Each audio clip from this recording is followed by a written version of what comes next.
It's brave to ask for help. That's the message to veterans who may have to battle the arduous process of obtaining proper support as they transition to civilian life. Bravery Trust is dedicated to helping those ex-servicemen and women who find themselves in financial hardship, assisting with urgent bills such as groceries and rent. It's all about empowering veterans. Joining me now is Bravery Trust Director and Veteran Steve Patrick.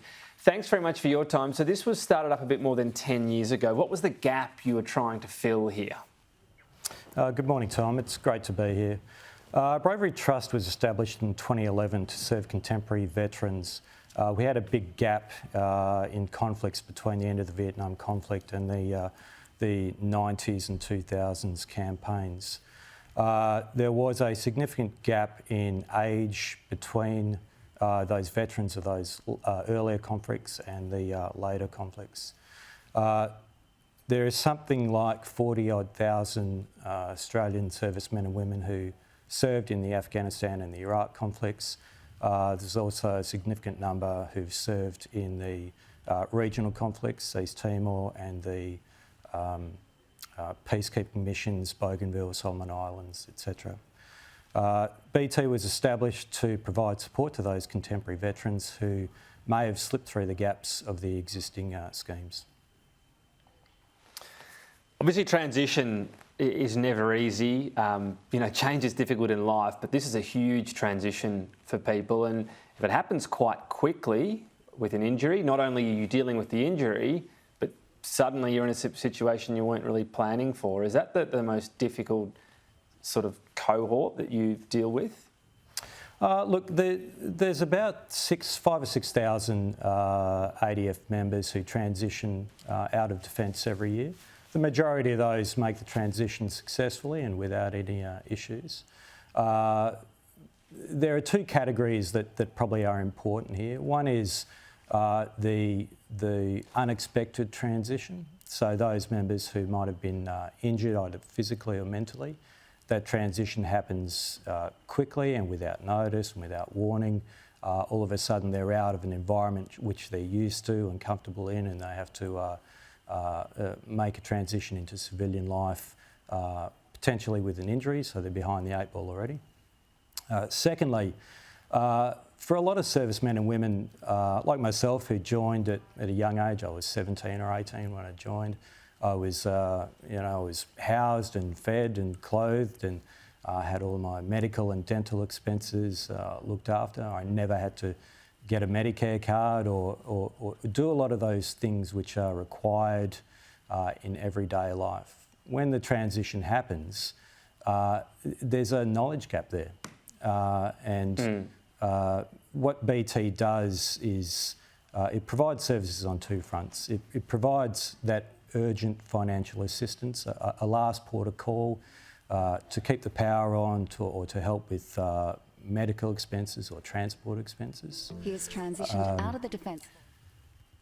The second part of what the Trust does is it provides financial counselling.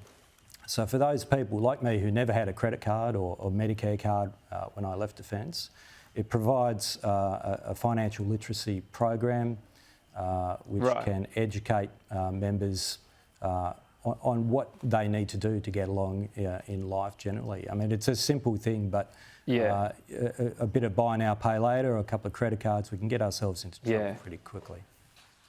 Well, it is simple, but look, that happens to a lot of people in terms of suddenly finding yourself in that debt. And as you allude to, you've got a lot of people that enter the ADF in their teens.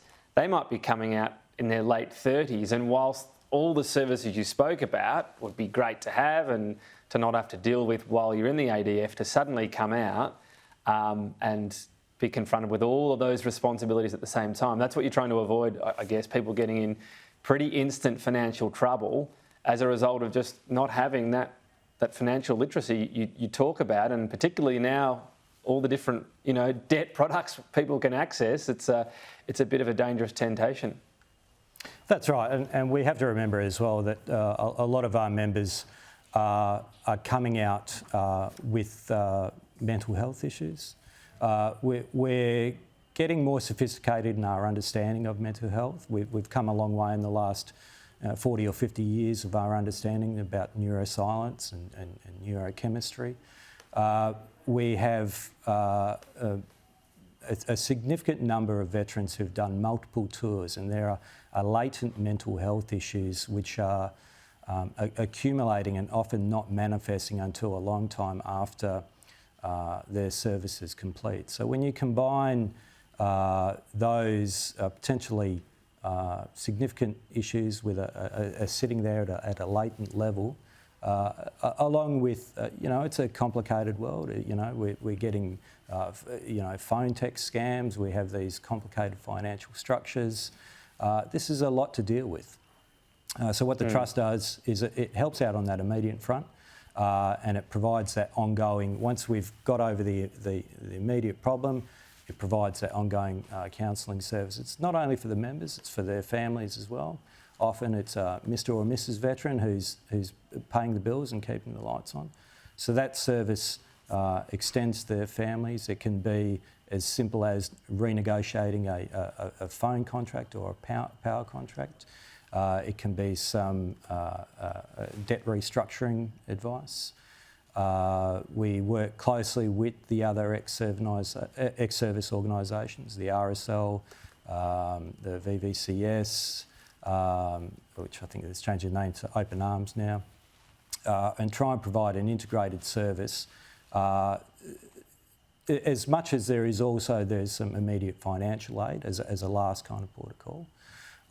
It's about empowering veterans and getting them back on their feet.